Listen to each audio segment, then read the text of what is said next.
Introducción.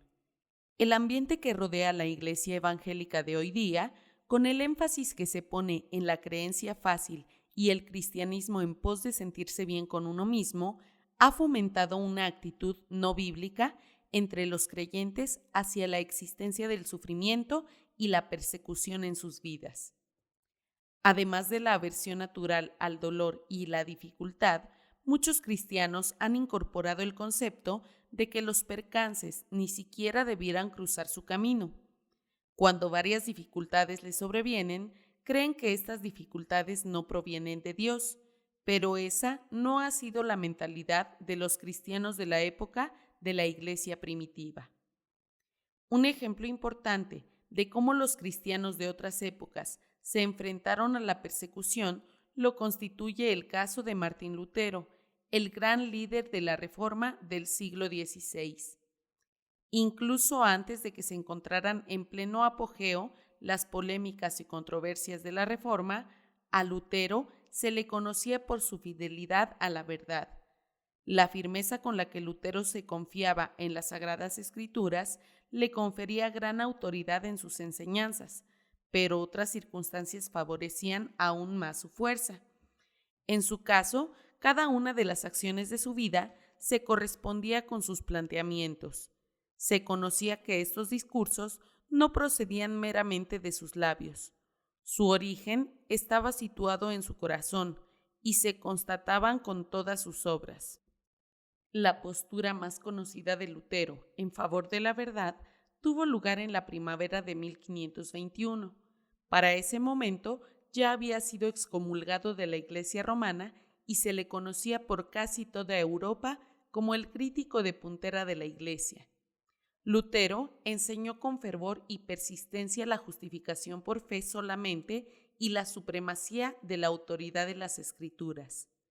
La Iglesia se opuso a Lutero en cuanto a estos y otros puntos, e intentó silenciarlo enérgicamente. Se le ordenó comparecer ante una asamblea de líderes seculares y de la Iglesia en Alemania para explicar sus enseñanzas.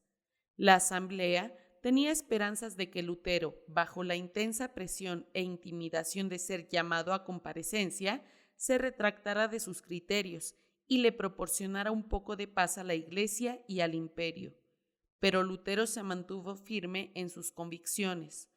Cuando los líderes de asamblea en Worms insistieron que se retractara de todos sus planteamientos pasados, Lutero se rehusó. A menos que me convenza el testimonio de las Escrituras o el razonamiento más evidente, a menos que quede persuadido por los pasajes que he citado y a menos que así ellos por medio de la palabra de Dios aten a mi conciencia, no puedo retractarme ni lo haré, porque resulta arriesgado para un cristiano hablar en contra de su conciencia. He aquí, esta es mi postura, y no adoptaré ninguna otra. Que Dios me guarde. Amén. Citado en Daubin 433. La forma en que Lutero manejó esta confrontación y crisis personal testificó en favor de la grandeza y suficiencia de Dios. En una coyuntura capital y tan llena de tensión como esa en la vida del reformador, su respuesta a los sucesos debe haber resultado placentera para el Señor. Lutero no respondió con ira, ni cuestionó a Dios a posteriori por sus dificultades. Tampoco se alejó de la situación con un temor cobarde. Por el contrario, Lutero aplicó las promesas que Jesús hace en Mateo 10 del 18 al 20. Y aún ante gobernadores y reyes seréis llevados por causa de mí, para testimonio a ellos y a los gentiles. Mas cuando os entreguen, no os preocupéis por cómo o qué hablaréis, porque en aquella hora os será dado lo que habéis de hablar, porque no sois vosotros los que habláis, sino el Espíritu de vuestro Padre que habla en vosotros. Resulta improbable que los cristianos a finales del siglo XX se enfrenten a la clase de oposición a la que se enfrentó Martín Lutero a principios del siglo XVI. También resulta improbable que la mayoría de los creyentes se enfrentan a la amenaza inminente del martirio. Sin embargo, creo que resulta más difícil hacer tales aseveraciones con certeza hoy día que 30 o 40 años atrás. Las condiciones en nuestra cultura postcristiana y en una iglesia evangélica inestable están cambiando y deteriorándose tan rápidamente que es necesario que los creyentes estén preparados y estén desprotegidos cuando se vean confrontados con persecuciones y varias dificultades. Job 5:7 habla de la condición general de la humanidad y de lo que debemos esperar. Pero como las chispas se levantan para volar por el aire, así el hombre nace para la aflicción. Con relación a la persecución potencial de los creyentes, el apóstol Pablo es aún más directo. Y también todos los que quieren vivir piadosamente en Cristo Jesús padecerán persecución. Segunda de Timoteo 3:12. El ataque a los cristianos está ganando popularidad. Se ha convertido en uno de los pasatiempos preferidos de los periodistas, de la prensa liberal y entre los liberales de la educación, las artes y la política. La intolerancia se ha vuelto a poner de moda y la forma políticamente correcta de la misma es asaltar a los cristianos. Con frecuencia, aquellos que predican la tolerancia, el no ser sentencioso y el intelectualismo son los más intolerantes. Una edición del Informe Nacional e Internacional sobre Religión informó que en Nepal, en solo 5 meses, se arrestaron a 17 cristianos, mayormente por evangelizar. 11 de ellos serán juzgados y, de ser condenados, podrían ser sentenciados a 3 años de prisión. Según David Barrett, redactor de la Enciclopedia Cristiana Mundial, 300,000 cristianos sufren el martirio cada año, 833 por día.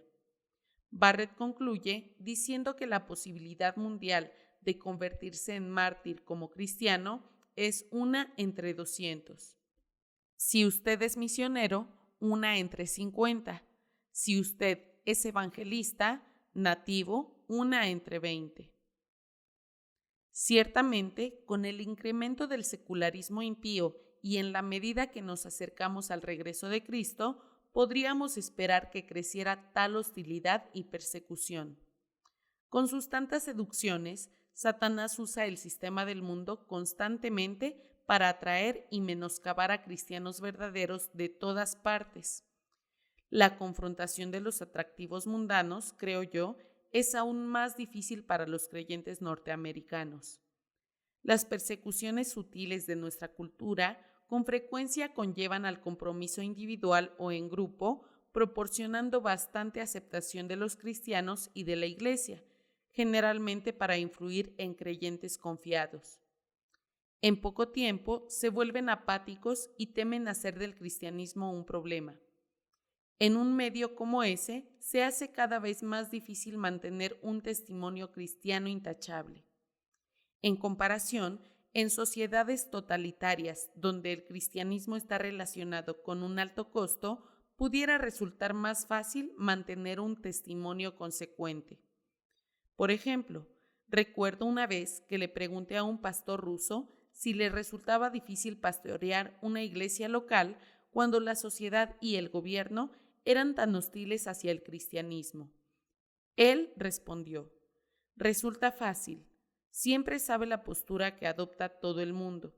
Lo que no comprendo es cómo puede usted pastorear una iglesia en Norteamérica, donde los compromisos son tan comunes y sutiles. Si existen pensamientos confusos y expectativas equivocadas entre los creyentes con respecto a las persecuciones, también hay mucha mala interpretación con respecto al papel más general que desempeñan las pruebas, los sufrimientos y problemas en la vida cristiana. Tendemos a olvidar incluso el hecho elemental de que todas las personas viven en un mundo caído. Somos criaturas pecadoras que vivimos en una sociedad corrupta y maldita por el pecado. Los creyentes no deberían quedarse sorprendidos, perplejos ni resentidos cuando se topan dificultades en esta vida. Job 14:1 dice: el hombre nacido de mujer corto de días y hastiado de sinsabores. En el Salmo 21:11 David dijo: No te alejes de mí, porque la angustia está cerca.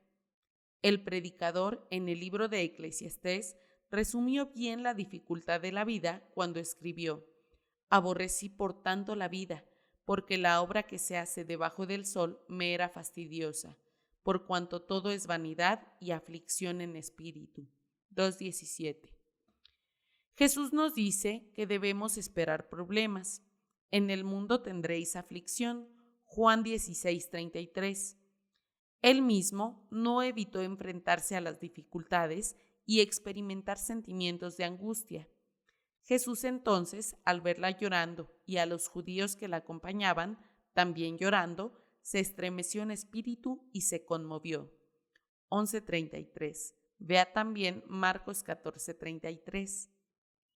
En 2 de Corintios 4, del 8 al 9, el apóstol Pablo, basado en la experiencia personal, proporciona una lista de sus problemas. Estamos atribulados en todo, mas no angustiados; en apuros, mas no desesperados; perseguidos, mas no desamparados; derribados, pero no destruidos. Hasta el evangelista y misionero más grande de la historia no era inmune a los sufrimientos, a las pruebas ni a las persecuciones. Y así vemos que en la soberanía de Dios toda clase de dificultades y percances son reales y se han de esperar en las vidas de cristianos genuinos. Una razón primordial por la que a los cristianos en la actualidad les cuesta aceptar el papel del sufrimiento en sus vidas o en las vidas de amigos o seres queridos es que no han logrado comprender y aceptar la realidad de la soberanía divina. También muchos no logran ver la adversidad desde la perspectiva de Dios. Al hacer eso, pasan por alto completamente el efecto positivo, fortalecedor y perfeccionador que las pruebas deben tener en la fe de los creyentes. En el capítulo 1 estudiaremos de un modo más detallado las razones del sufrimiento y analizaremos algunos de los propósitos que Dios tiene con las pruebas y las persecuciones. En los capítulos del 2 al 4 analizaremos las vidas de varias personas de la Biblia que enfrentaron y resistieron el sufrimiento de formas extraordinariamente piadosas. Comenzaremos en el capítulo 2 con 3 estudios monográficos: Esteban, el primer mártir de la Iglesia; los 3 amigos de Daniel en el horno abrasador; y Daniel en el foso de los leones. En el capítulo 3 continuaremos los estudios de nuestros personajes con una perspectiva del ministerio lleno de persecuciones del apóstol Pablo. Desde el principio de su servicio en función de Cristo, Pablo tuvo la perspectiva correcta sobre el sufrimiento y constituyó un modelo de conducta para los creyentes. Nuestro estudio de los modelos de conducta culminará en el capítulo 4, con una consideración de cómo nuestro ejemplo supremo, el Señor Jesús, manejó el sufrimiento. En la medida en que se desarrolle este capítulo, quedará claro que la clave para ser como Cristo en medio del sufrimiento y la persecución es ser como Él en todas las otras situaciones. Los 3 capítulos finales constituyen el corazón del libro. En estos capítulos, espero con toda sinceridad que juntos podamos examinar el poder del sufrimiento con ciertas aplicaciones prácticas y exhortaciones. La clave real para aceptar y resistir una prueba o persecución específica o para perseverar victoriosamente durante un cierto periodo de sufrimiento es el discipulado. En los capítulos 5 y 6 verá que a los creyentes no les hace falta vivir con temor al sufrimiento ni estar completamente desprevenidos cuando éste sobrevenga. Una expectación realista, aparejada con una preparación espiritual sólida, proviene de la verdad de la palabra de Dios. Es más que suficiente para nosotros al confrontar cualquier crisis.